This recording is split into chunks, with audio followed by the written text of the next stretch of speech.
Welcome to Old City Radio, live from Yerushalayim. David HaMelech, King David says, "Ivdu et Hashem b'simcha." You have to serve God with joy. We have to be b'simcha. How you doing, Rabbi Behar? Shalom, I'm doing well, thank you. It's good to see you. So today we're going to be talking about the internal struggle of how to deal with what's going on and how to move forward during this crisis. Yeah, very, very important question, because we have to be real and authentic with our feelings and feel the conflict and feel the struggle and feel the pain, but without letting us completely dictate us and define us and completely ruin our lives as well. Because there are enough victims of this terrible situation. We don't want to be victims as well. So it's dealing with the internal world. And by the way, this goes for everything in our lives. We want to be able to deal with all our challenges in our lives and struggles in our lives in the most healthy way possible, and always using them to grow. In Judaism, it's called avoda. What's the avoda? Which means, what do I have to do? How do I approach this situation in a healthy way that I can use it to continue my journey? And we have this idea called hishtavut in Judaism. Hishtavut in English is equanimity, which means I'm engaged in the external world, but I'm not a victim to it. I'm not going to let the external circumstances, or actually even my internal world, dictate how I feel and what I do and the decisions I make. Wow. I find myself struggling personally, and I'm not sure if others can relate. Just like, my day to day, because I'm not, on the front lines. I'm not, Baruch Hashem, I'm safe, yet I'm trying to not be too happy, because I don't want to almost ignore the pain of the Jews there are people that are still captured, they're still suffering. How do I deal with this internal conflict of, I want to enjoy life, you're supposed to be b'simcha, you're supposed to do things, you're supposed to continue, but still there are people, there are Yidden, there are Jews, holy Jews that are suffering, and I have to feel for them. I think you basically hinted to the answer. You said two different words. You said pain and suffering. And there's a big difference between pain and suffering. Pain is a feeling. It's an emotion. It could be you could have a physical pain, but you can have an emotional pain. My brother's in captivity, and someone passes away, or you split up with a girlfriend. There's something called pain, and there's something called suffering, and they're not the same thing. Suffering is your mind not dealing with the pain. So, for example, I think we gave the example the other day when we were talking about loneliness. So loneliness is painful. It's an unpleasant feeling. But then your mind jumps in and starts commenting. I hate being lonely. It's my fault I'm lonely. It's her fault I'm lonely. I'll always be lonely. Other people aren't lonely. It's not fair I'm lonely. Just analyzing and judging and comparing. And so all of that we can learn to let go of and just be able to feel our pain. And in that way, we actually process the pain in a healthy way. So this is how we deal differently between thoughts and emotions. Emotions we deal with by feeling them. That's why they're called feelings, by the way. Oh. And I'm an English man. I'm not very good at feeling my emotions, but I've practiced a bit. So to be able to just sit with an emotion and say, I feel really sad now. I feel really hurt now. I feel lonely. I feel angry. I feel jealous. I feel whatever it is, to be real with that emotion. However, to not make decisions based on your emotions and not build your beliefs based on your emotions, and don't react to your emotions. I wouldn't shout at someone just because I'm angry. So it takes a lot of self-control, obviously, but the first step is just to say, this is how I feel. Feel sad and cry if you need to, because you can express your emotions in a healthy way. There's harmful ways to express your emotions, harmful to yourself and harmful to other people. If you're shouting at other people, or you're putting yourself down, it's very harmful. But there are healthy ways to express your emotions. For example, to cry if you need to cry, and to paint and play music. I have a keyboard at my home, 88 keys, weighted keyboard. It's beautiful. Wow. So when all my wife and kids are asleep, I go down into our basement area, and I just sit and I play for half an hour, like meditative jazz. It's just very healthy expression of emotion. I can relate to that tremendously. I made an album, and whenever in the process of creating the songs was I was going through something. I was going through something tremendous, and the only way that I was able to express what I was going through was through that guitar and through me playing. Um, my neshama kind of just was speaking, and it was able to really release a lot of that tension. I wanted to ask you, what are some of the consequences of not feeling the pain and not really internalizing it and allowing it to just bottle up and just build? Well, whenever it comes to thoughts or emotions, and we say some thoughts are negative and some thoughts are positive, or emotions are positive or negative, what does it mean to be positive and negative? It means, is it serving a purpose? Is it helping me grow? Is it helping me do something about the situation? Is it helping me feel better? So let's say we didn't feel any pain, which would be really sad, by the way. If we didn't feel any pain, then we wouldn't be doing this podcast to try and raise money and awareness so that we can send stuff to the front lines. But if you feel so much pain that you just can't function and you can't get out of bed and your whole life is ruined, then you're also not actually doing any good for anyone. So there's this balance of like, how much pain is it healthy for me to feel? So there's two extremes of emotional imbalance. One is completely repressing and suppressing your emotions. And the other one is completely wallowing in them and drowning in them and having no control over them. So what we want to do is we want to have emotional balance, which is I feel this and I feel that and it's okay.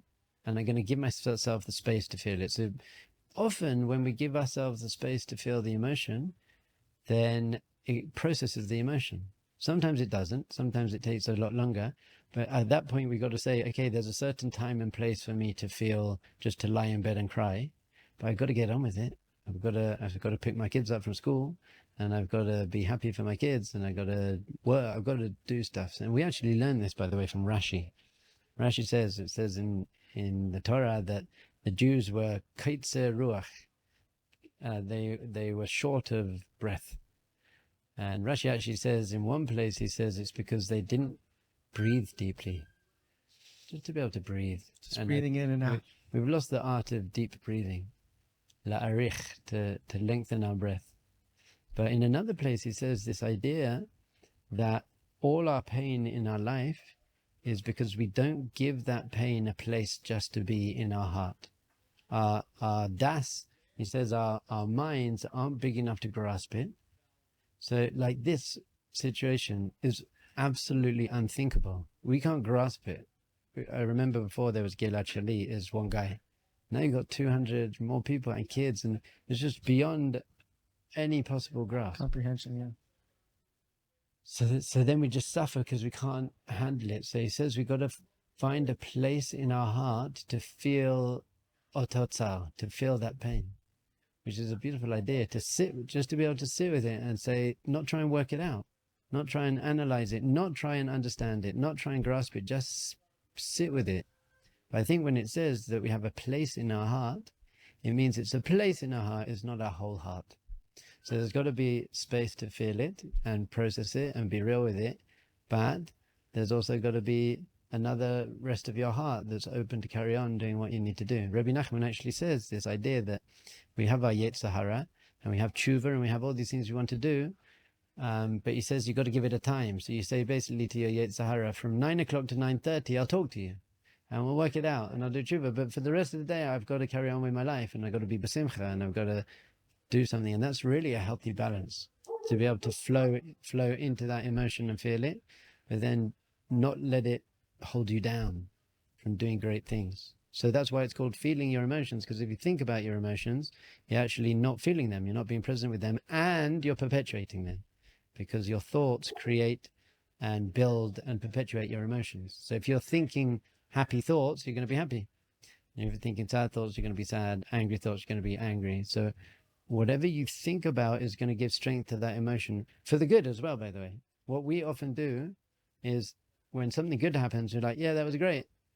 And then kind of forget about it. When something bad happens, we wallow in it for days. I can't believe, and you go over the situation. I can't believe she said that to me. And you only notice the negative comments. It's amazing. So people wallow in their misery. So we have to do exactly the opposite. for the hard things, we should feel it and cry strong, be real with it, and then get up and move on. And by the way, come back to the pain again, especially with this situation is long term. So there's not going to be one moment where, okay, I'm going to cry and then everything's going to be okay. There's going to be 10 minutes of crying every day. It's a healthy way to do it. You've been listening to Mastering Life. Like, subscribe, hit the notification bell, and share it with all your friends. Let's make the world a better place. Let's just kind of recap and like in real time. Like, okay, right now I went through something, and number one, you have to set a specific time where you're gonna heal. Okay, I'm gonna, for the next half an hour, I'm gonna sit and have just me time. I'm gonna think and really internalize that feeling and experience that emotion. But the first thing is you have to recognize what the emotion is, right? You have to really recognize what it is. What is it that I'm internalizing? Then, firstly, you can label it. You can just put your hand on your heart and say, I feel in a lot of pain now. I feel really angry now. I feel really helpless now. I feel hopeless. I feel afraid. And just to even give a name to the emotion, because emotions we can experience physically, and say, this is what I'm experiencing. The difference between thoughts and emotions, by the way, is that thoughts have words. Thoughts are, I don't like this. Emotions don't have words. They're feelings. So to be able to just sit with that feeling, label it, say, this is how I feel now, and whatever tears or whatever you can shout or whatever you need to do in a healthy way, as long as it's not harming other people, to just sit with that emotion, be with that emotion. And by the way, you said that we should put aside the time, which I said as well, but sometimes it just comes. So be able to find space even when it does come, even though there's a very high level of emotional balance where sometimes when a very negative emotion comes, to be able to push it, not repress it, but push it away because it's not appropriate at that time. So for example, if I'm doing my homework with my children's homework, or I'm reading them a story and I'm being happy and then suddenly I get the pain of the Jewish people, it might not be actually the right place or time to feel it at that moment. So to be able to also gently put it aside for now, and then when the kids go to bed, then I can go and I can process it. So then it's really going to be all about your thoughts. What thoughts are you investing in? Are they serving a purpose? Are they helping you? Are they changing the situation? So often when people are waiting for a bus and they're late for work, they're getting very frustrated and they're very angry. Why? Because they're thinking, I'm going to be late, I'm going to be in trouble, and I should have got here early, and the bus driver's wrong. But those thoughts aren't actually making the bus come any earlier, and they're not helping the situation, and they're not helping you grow, and they're not helping you feel good. So those are the types of thoughts that we have to let go of. Thoughts that aren't serving a purpose. The worst thoughts, by the way, are any beating yourself up thoughts, putting yourself down. What's wrong with me? I'm such an idiot. Why would I do that? What do people think about me? Those are the most harmful, toxic thoughts that a person can have. They're not helping you grow. They're not helping you change. They're not helping you feel good. They're not doing anything for you. So we've got to identify in our lives when we're having thought pattern. You're thinking about that girl again, and she did this, and thought patterns that aren't helping you. I should have worked harder for my exam. I'm such an idiot. Why didn't I work harder for my... Now, if that's going to inspire you to work harder next time, then that is a positive. It's helping. But just to sit there wallowing in, I messed up my life because I didn't work for that exam, is not serving any purpose, not helping us. So it's being able to identify which thought patterns are not actually helping us, and then being able to let go of them. And this is my analogy for that. It's being on a bus. Imagine you're on a bus and you suddenly realize you're on the wrong bus. Not only are you on the wrong bus, it's taking you to a very dangerous, bad place. So there are really three things you can do when you realize you're on the wrong bus. Number one is just sit on that bus and go to the wrong place. Number two is start analyzing why you're on the bus. I can't believe I got on this bus. It's the wrong bus. My mum's driving this bus. I hate this bus. Number three is you just get off the bus. Just get off the bus. So once you notice, first we should become aware and write down a list of those thoughts that are the wrong bus. The bus is taking us to a painful conclusion, and someone insults you, and then you just keep thinking about it for weeks afterwards. And every time you think about it again, it's making you upset again. So that bus is clearly just taking you to the wrong place. So you've got to identify, I'm thinking about that again. So once you realize you're thinking about it again, you can just carry on thinking it. Or you can say, I can't believe I'm thinking it again. What is wrong with me? I wish I wasn't thinking it. Or you could just get off. Stop thinking. So how do you do that? That was your next question, maybe. Yeah. So it's much easier than you think. Or it's much easier than you don't think. which is just as soon as you notice you're doing it, just sit up straight and take a deep breath and say, I don't need to be on this bus now. That's it. Nothing more than that. Because you can only be thinking one thing at a time. So as soon as you notice you're on the bus, and as soon as you're not fighting that, or just going with it, and you just notice it and just say, I can choose not to be on this bus, you get off the bus. I've noticed one thing that works for me, that when you make a big deal out of a thought or emotional, like if I make too much of a big deal, it's harder for it to go away. So what I do is I just okay, it's there. It's there. Okay, Great. now Exactly this. Exactly. okay, just move on. I don't get upset. I don't make a big deal out of it. Yeah, not all your thoughts are you. Not all your so I just let go. Yeah, the majority of your thoughts are not you. In fact, none of your thoughts are you. There's a you, there's a neshama, and these thoughts are coming into your consciousness, and you get to choose which of these thoughts I'm going to make significant and which of these thoughts I'm actually going to engage in.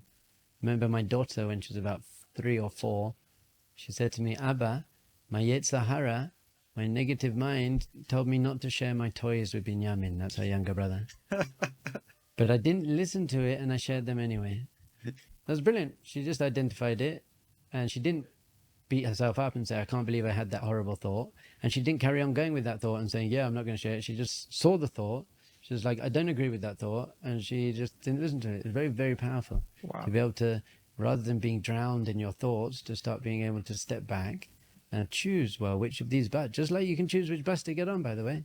When you're at the bus stop, a higher level than realizing you're on the wrong bus is not getting on the wrong bus in the first place. And that's quite a high level. To understand, oh, there's a bus. Now, you can't stop the bus from coming. You can't repress it. But you can choose to not get on that bus. So notice, there's that thought. I'm not going to get on that one. And just like waves. The other example I often give is of waves.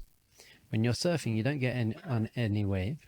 If you see a wave coming along and you notice it's going to be crashing into the big rocks, then you don't get on that wave. You don't fight the wave, and you don't repress the wave, and you don't ignore the wave. You just watch it go past. Actually, it's called turtle. You turtle. You duck under the wave. So you got to be highly conscious to realize, there's that thought again. I know that thought's not going to be helping me. Just let it go. And if you're not conscious enough to let the wave go, notice when you're on it and just get off. Thank you so much, Rabbi. Pleasure. By the way, just the final thing is then take action.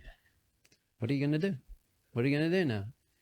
We've got to become greater people. You've got to get up earlier. You've got to go to the gym more. You've got to learn more. You've got to pray harder. And then you've got to do what we're doing here, which is, let's help. What can I do? Send stuff to the front lines. I've got students and friends on the front line, so I call them. How are you doing? What do you need? Just to be there to support them. And donate now. Volunteer. Spread education. Do whatever you can, but don't use your pain and turn it into purpose. Don't be a victim to your pain.